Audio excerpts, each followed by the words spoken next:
बनना था बज़्म-ए हस्ती मेरी क्या है मुझे मालूम बनना था मेरे अंदर तो छुपा है मुझे मालूम. A news flash from Turkey in recent days. The Turkish president inaugurated the Hagia Sophia Fatih Madrasa in Istanbul. The Turkish president on Friday inaugurated the Hagia Sophia Madrasa in Istanbul. It takes its name from Fatih, the title given to Sultan Muhammad or Mehmed, who conquered the city in 1453. And it was the first of its kind in the capital of the former Ottoman Empire. At the ceremony, Erdogan said, "We have taken an important step to carry out our magnificent past to the present and the future, and to bring it together with our people." After the conquest of Istanbul, this place was put into service as the first madrasa of the city next to the Hagia Sophia. He said that the school continued to operate until 1924 with maintenance, repairs and construction during different periods, but was later demolished, he said, by those who wanted to erase the country's rich history. Erdogan said that the madrasa will again be an educational center operated by Fatih Sultan Muhammad University. He said that Hagia Sophia Fatih Madrasa, which has been instrumental in the training of countless scholars for nearly 4.5 centuries, will serve as an educational center from now on, and I hope that tomorrow's scholars, intellectuals, scientists and researchers will be trained here. The Hagia Sophia was built in the year 532, turned into a mosque after the conquest by Muhammad al-Fatih, and thereafter you had the madrasa being established. In the building, he also ordered the construction of a mimbar, a mihrab, and a library. Let's focus on news from Turkey this morning, as well as a number of other stories from across the Middle East. Great to welcome on board once again for the Middle East Report, James Dorsey, Senior Fellow at Singapore's Rajaratnam School of International Studies and Middle East Institute, live from Singapore this morning. James, great to have you on board. Good morning. As always, good morning. It's a pleasure to be with you. On the back of that story from Turkey that I was just highlighting this morning, we've got Turkey's Supreme Court ruling that compulsory religious education in schools is unconstitutional. What's the background to this? Well, I think what you're clearly describing is tension in Turkish society in terms of what is Turkey? Is Turkey a secular Muslim majority state, or is it increasingly a state that adheres to religion? Turkey was founded as a secular state. In some ways, you could argue a state that really very aggressively tried to move religion of any kind out of the public space.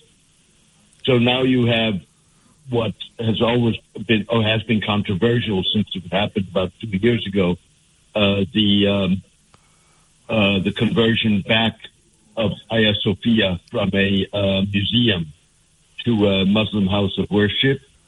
And at the same time, you have the Supreme Court trying to, blocking the education ministry from enforcing religion as a subject in public schools. And on that, what is the level of enforcement of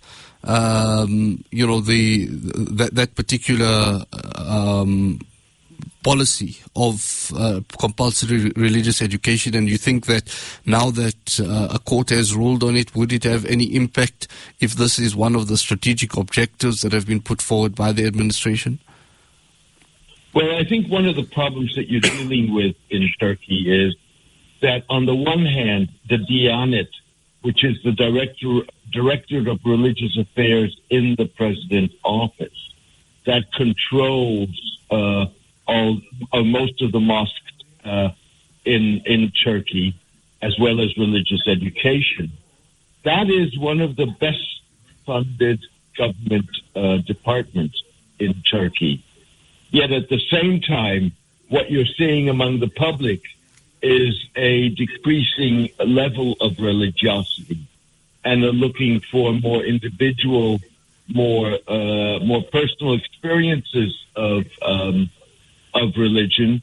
And in fact, you're seeing, and Turkish officials, including Recep Tayyip Erdogan himself, have expressed alarm at the growing number of people who either are moving towards very liberal interpretations of Islam, or even beyond Islam to worldviews like the deists.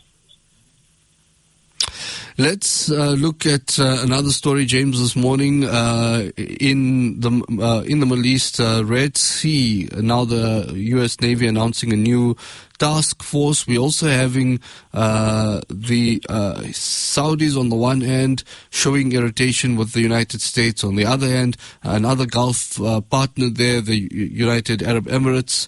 There, the Crown Prince Mohammed bin Zayed is also, some irksome relationship with the United States, saying that he's taking issue with the United States with regard to Yemeni Houthi missile strikes and those drone strikes against critical Emirati infrastructure, which has now forced the United States to apologize. Is a renewed sense of tension between these Gulf partners and the United States? Essentially, you have a situation in which the United Arab Emirates and Saudi Arabia are unhappy with the level of response that the United States had to Yemeni Houthi attacks on infrastructure and oil facilities in the kingdom and in the Emirates. In response to that, the American Secretary of State, Anthony Blinken, has apologized, and the United States has now formed a new task group in the Red Sea, a naval task group that would counter Houthi-backed piracy attacks in one of the world's most important waterways. The problem that the Emiratis and the Saudis have is that they think that they have leverage at the moment because the United States and Europe want to replace Russian energy, particularly gas, but also oil, in deliveries in Europe, and therefore they're in a much stronger position. The problem is, however, that they have no alternatives. Russia is no longer a player. It's bogged down in Ukraine. Its military performance has been abominable. And China doesn't want to take on those kind of responsibility.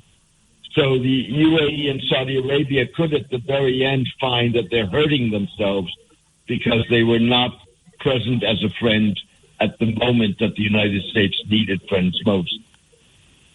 And I want to follow up with two things on that, James. As far as the United Arab Emirates, the Gulf relationship with the United States, would it be a simplification to say that the relationship is much more on an up when it comes to Republican-led administrations versus Democrat administrations? If we're seeing the same kind of tension rearing itself now, and we know how the Gulf countries had perceived Obama, has that any role to play in the ups and downs of this kind of relationship?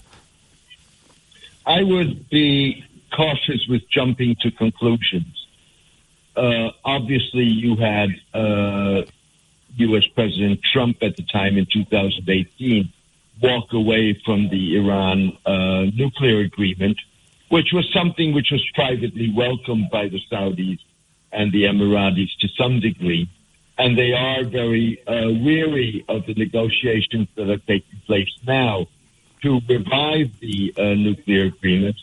But at the same token, if you go back to 2017, I think it was, when the Houthis attacked, or the Iranians attacked oil facilities in Saudi Arabia, the United States didn't respond under President Trump. He effectively said, "That's your problem, not my problem." So I'd be very cautious with jumping to conclusions. A final one for this morning, James. We saw very disturbing scenes again this past Friday coming out from the Al-Aqsa Mosque in Jerusalem, where there was a serious storming of Israeli soldiers, this being in the month of Ramadan, this being on a Friday, which is typically an extremely busy day.